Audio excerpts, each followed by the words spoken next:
आप जो बातें कह रहे हैं ना कि सिपाहियों के पास भी बंदूक होती है, जो सीमा पर रक्षा करते हैं उनके पास बंदूक होती है, हमारे पास क्यों नहीं हो सकती? ऐसी बातें जानते हैं, मैंने किससे सुनी थी बहुत साल पहले, भिंडरान वाले से। ये कौन है? भिंडरान वाले पंजाब में जो आतंकवाद फैला था उसके सिंबल थे। नहीं, हमने कभी बंदूक की बात नहीं की, बुलडोजर की। उनसे मैंने ये सवाल पूछा था। उन्होंने बुलडोजर रखी थी। मैं आपको बताता हूँ, उनसे मैंने, देखिए ये मजाक की बात नहीं है, मैंने उनसे सवाल पूछा था कि उनकी आपत्ति क्या थी कि जो हिंदू हैं वो यज्ञोपवीत क्यों पहनते हैं और सिख लोगों को कृपाण लेकर जाने की इजाजत क्यों नहीं होती। तो मैंने उनसे कहा कि यज्ञोपवीत से क्या नुकसान किसी को हो सकता है? तो उन्होंने कहा नहीं, इससे भी गला घोट के मारा जा सकता है। मैंने कहा आप तो बंदूक की बात कर रहे हैं। तो उन्होंने यही कहा था कि सिपाहियों के हाथ में भी तो बंदूक होती है, वो भी आत्मरक्षा के लिए। तो ऐसी बातें जो लोग गुरु परंपरा के लोग हों उनको नहीं कहनी चाहिए। आपकी दृष्टि से कह सकते हैं, लेकिन हमें लगता है कि आत्मरक्षा के लिए सब कुछ जरूरी है और वर्तमान समय में आवश्यक है। और बुलडोजर की बात अगर कहें तो बुलडोजर का पूर्ण अहिंसात्मक बयान है और किसी व्यक्ति से अगर आप जोड़ रहे हैं तो वो उसका निज मत है। हमारा मत बंदूक की तरफ। सनातन धर्म का मत क्या है? सनातन धर्म का मत है सनातन सत्य, अहिंसा, दया, क्षमा, दान, जप, तप। मारकाट की बात तो नहीं करता। वीरता भी है, ये वीरता का प्रतीक है बुलडोजर।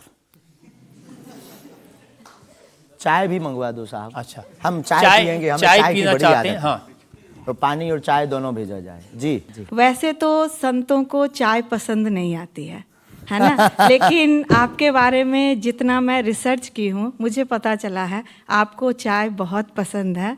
क्या ये सही है? जी बहन, बहुत सही बात है। जो कौन सी चाय पसंद करते हैं? अदरक वाली चाय, और हमारे दादा गुरुजी को बहुत प्रिय है। इस चाय से हमारी याद जुड़ी हुई है दादा गुरु से। हम 2 भाई हैं वैसे तो, पर ताऊ चाचा के मिलाकर के 10 भाई हैं। और हम जब दादा गुरुजी के पास जाते थे तो सब ऐसे ही बैठते थे। तो दादा गुरुजी बहुत सिद्ध महापुरुष, बहुत कम बोलते थे, महापुरुष थे। तो वो चाय पीते थे तो अपनी जूठी चाय, खूब ये जो नरेली है, इसकी आधी चाय हमको देते थे। तो हमारे जीवन में हमें ये लगा कि ये नालायक से बोलने लायक गुरु के इस प्रसाद के कारण बना है। और प्रत्येक, इसके पीछे एक और रहस्य है, प्रत्येक बालक को अपनी परंपरा को छोड़ना नहीं चाहिए, चाहे किसी भी लेवल पर पहुंच जाए। शायद ये भी सूत्र है। शुरुआत जहां से हुई, गुरु से शुरू जिसका जीवन हुआ, उसे कुछ भूलना नहीं चाहिए। इसलिए हम भूले नहीं, ये शायद हमें लगता कि हमारी अच्छी आदत है। चाय बुरी आदत, क्षमा कीजिए, युवानों से प्रार्थना है मत पीना, हम नहीं रुकेंगे।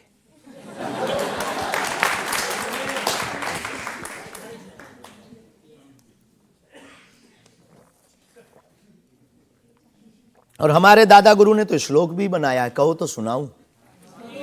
चाय पर श्लोक। चाय पर श्लोक आपने नहीं सुना होगा, एक बार सुन।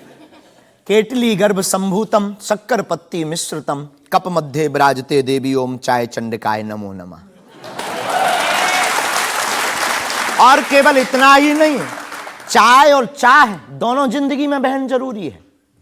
चाय हमारे लिए जरूरी है क्योंकि हमें लगता कि चाय से गुरु की याद आती है, और जिससे ईश्वर की याद आए वो बुरी चीज भी अच्छी है।